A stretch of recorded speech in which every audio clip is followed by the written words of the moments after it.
या देवी सर्वभूतेषु शांतिरूपेण संस्थिता नमस्तस्यै नमस्तस्यै नमस्तस्यै नमो नमः।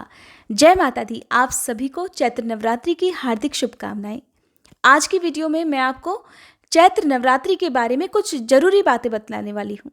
साल 2022 में चैत्र नवरात्रि कब से कब तक है, नवरात्रि के दिनों में दुर्गा सप्तशती का पाठ कब और किस तरह से करें, किन अध्यायों का पाठ किस दिन करें, अष्टमी और नवमी तिथि कब है, क्या नवरात्रि के दिनों में कलश स्थापना करना जरूरी है, अखंड ज्योत यदि आप जलाते हैं तो अखंड ज्योत जलाने के नियम क्या क्या हैं, नवरात्रि के दिनों में क्या करें और क्या ना करें।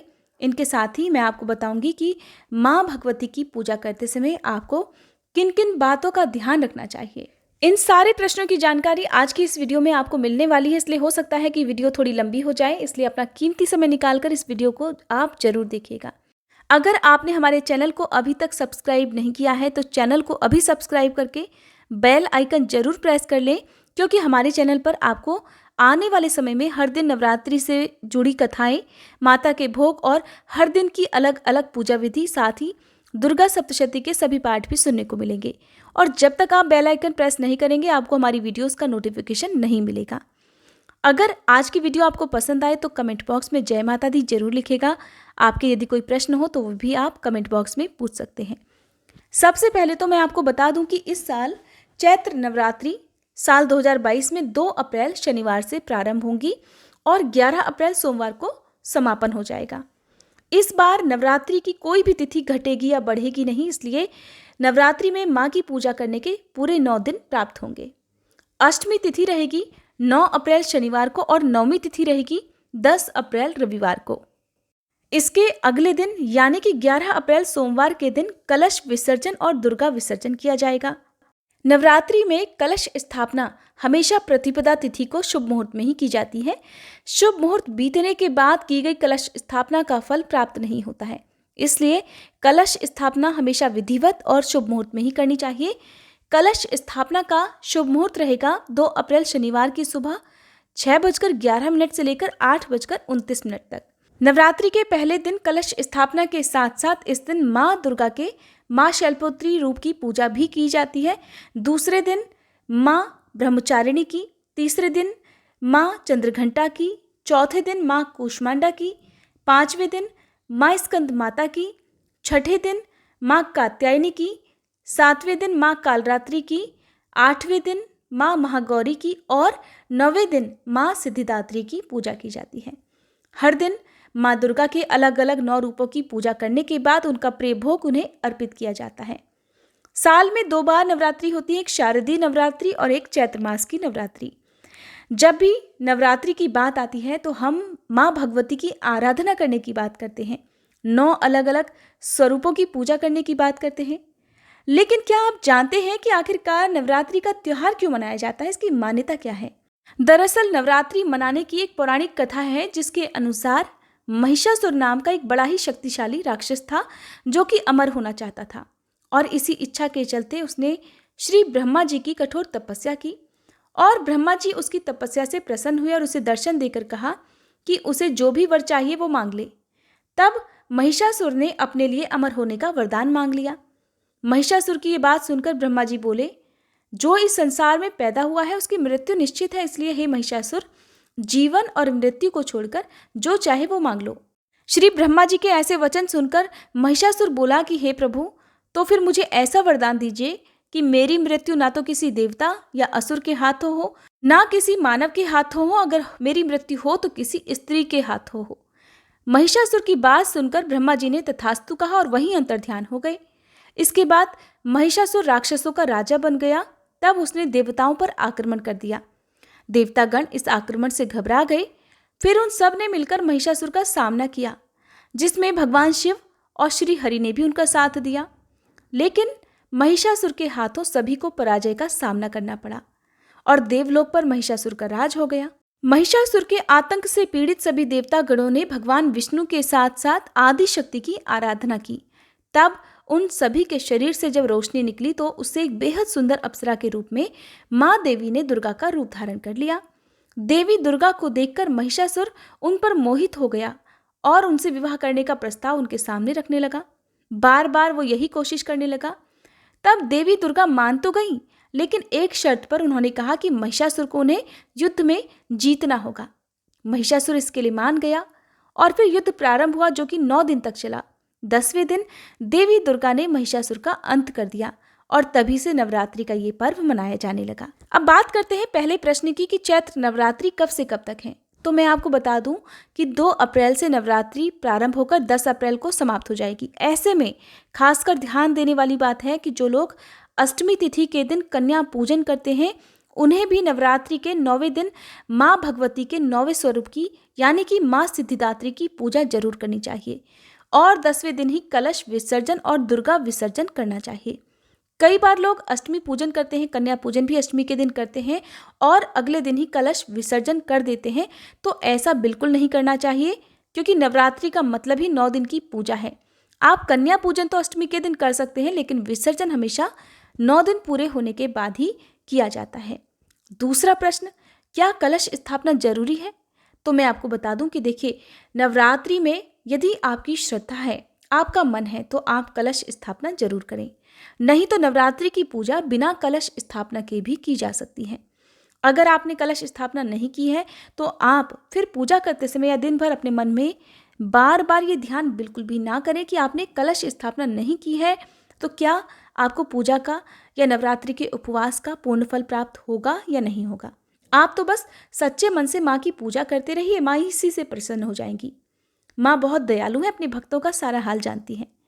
तीसरा प्रश्न, अखंड ज्योत जलाने के नियम क्या हैं? तो अखंड ज्योत नवरात्रि के पूरे 9 दिन तक जलनी चाहिए। इसलिए यदि आपकी सामर्थ्य है तो आप अखंड ज्योत जरूर जलाएं, नहीं है तो बिना अखंड ज्योत के भी नवरात्रि की पूजा की जा सकती है। अखंड ज्योत जलाने के कुछ नियम होते हैं, जैसे कि सबसे पहला नियम, अखंड ज्योत पूरे 9 दिन तक जलनी चाहिए, बीच में बुझनी नहीं चाहिए। हालांकि कई बार किसी कारणवश यदि बुझ भी जाए तो मन में आप बिल्कुल भी परेशान ना हो। आप बस हाथ जोड़कर माँ दुर्गा से क्षमा याचना करने के बाद फिर से ज्योत जला सकते हैं। तीसरा नियम है, अखंड ज्योत जलाने के बाद हर दिन नियम से अखंड ज्योत की, अखंड दीपक की भी पूजा की जाती है। जिस तरह से 9 देवियों की या नवरात्रि के पूरे 9 दिन आप विधि विधान से पूजा करते हैं, उसी तरह से कलश की और अखंड ज्योत की भी पूजा की जाती है। अखंड दीपक हमेशा अनाज के ढेर पर, खासकर चावल के ढेर के ऊपर ही स्थापित करना चाहिए। इसलिए दूसरा जो नियम है वो, व्रत करने वाले लोगों को अगर आपने अखंड ज्योत जलाई है तो अपना घर छोड़कर बाहर कहीं दूर नहीं जाना चाहिए। इसका मतलब कि रात भर आप कहीं बाहर ना जाए, आपको अपने घर पर रहकर नियमित रूप से दोनों ही समय पूजा करनी चाहिए। अखंड ज्योत का चौथा जो नियम है वो ये कि जिस जगह पर भी आपने अपने घर में अखंड ज्योत जलाई है, उस जगह पर शुद्धि का बहुत ध्यान रखा जाता है। घर में या कमरे में भूले से भी कोई अशुद्ध व्यक्ति ना आए, किसी प्रकार का कोई भी गलत कार्य वहां पर ना हो। गृहस्थ लोगों को ब्रह्मचर्य का पूर्णतः पालन करना चाहिए।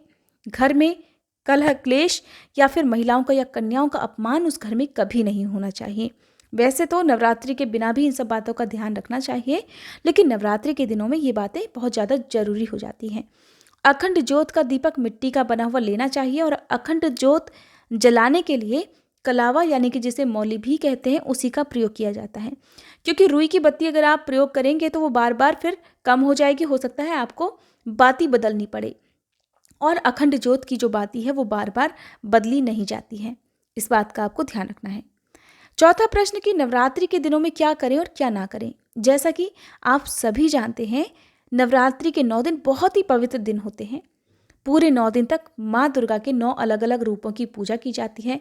शुद्ध पवित्र मन से, भक्तिभाव से पूजा की जाती है। जो लोग उपवास ना रख पाए वो भी माँ दुर्गा का आशीर्वाद प्राप्त करने के लिए विधि विधान से 9 दिन पूजा कर सकते हैं। अपनी सामर्थ्य के अनुसार पूरे 9 दिन में चाहे तो किसी एक छोटी कन्या को आप उनकी जरूरत का सामान उन्हें भेंट में दे सकते हैं। अगर द्वार पर कोई भी गरीब सुहागिन महिला इन दिनों आए तो उसे सुहाग की कोई भी सामग्री अवश्य दान में दें। हो सके तो उसे भोजन कराएं, फिर विदा करें। नवरात्रि के दिनों में आप लोगों को नवरात्रि से जुड़ी हुई पुस्तकें भी दान में दे सकते हैं। हो सके तो कन्याओं को या आप आसपास के लोगों को, या मंदिर में भी, जैसे कि दुर्गा सप्तशती की जो पवित्र पुस्तक है वो भी आप दान में दे सकते हैं। पूरे 9 दिन तक आपके घर में शुद्ध सात्विक भोजन ही बनना चाहिए। लहसुन प्याज का या किसी भी प्रकार के मांसाहार का सेवन घर के किसी भी सदस्य को नहीं करना चाहिए। झूठ, चोरी, पाप, जुआ, नशा या किसी भी प्रकार की हिंसा, ये सब काम तो नवरात्रि के दिनों में भूले से भी नहीं करने चाहिए। व्रत रखने वाले लोगों को या पूजा करने वाले लोगों को पहले दिन संकल्प जरूर लेना चाहिए, क्योंकि संकल्प लेकर की गई पूजा या व्रत ही सफल माना जाता है। नवरात्रि के दिनों में जैसा कि आप जानते ही हैं, नाखून बाल आदि नहीं काटे जाते हैं, शेविंग वगैरह भी नहीं की जाती, इसलिए आप पहले से ही ये सारे काम कर लें। नवरात्रि के 9 दिनों में जो लोग उपवास रखना चाहते हैं, यदि शारीरिक रूप से स्वस्थ हो तभी उन्हें व्रत रखना चाहिए, क्योंकि पूजा तो आप सच्चे मन से कर सकते हैं और व्रत रखने के लिए आपका शरीर स्वस्थ होना बहुत जरूरी है। सुबह और शाम की पूजा हमेशा स्नान करने के बाद ही साफ स्वच्छ वस्त्र धारण करके की जाती है। भूले से भी नवरात्रि के दिनों में पूजा करते समय काले रंग का प्रयोग ना करें। नवरात्रि के पूरे 9 दिन अपने घर में गंगा जल का छिड़काव जरूर करें। घर के मुख्य द्वार को पानी से साफ कर एक दीपक वहां पर जरूर जलाएं और या देवी सर्वभूतेषु शांति रूपेण संस्थिता नमस्तस्यै नमस्तस्यै नमस्तस्यै नमो नमः, इस मंत्र का जाप करते हुए आप छिड़काव करें। साथ ही माँ दुर्गा के जो 9 अलग अलग रूप हैं और उनके प्रिय रंग हैं, प्रिय भोग हैं, वो भी आप उन्हें अर्पित करें, जिसकी अलग वीडियो अगर आप चाहेंगे तो मैं अलग से वीडियो बनाकर आपको बता दूंगी।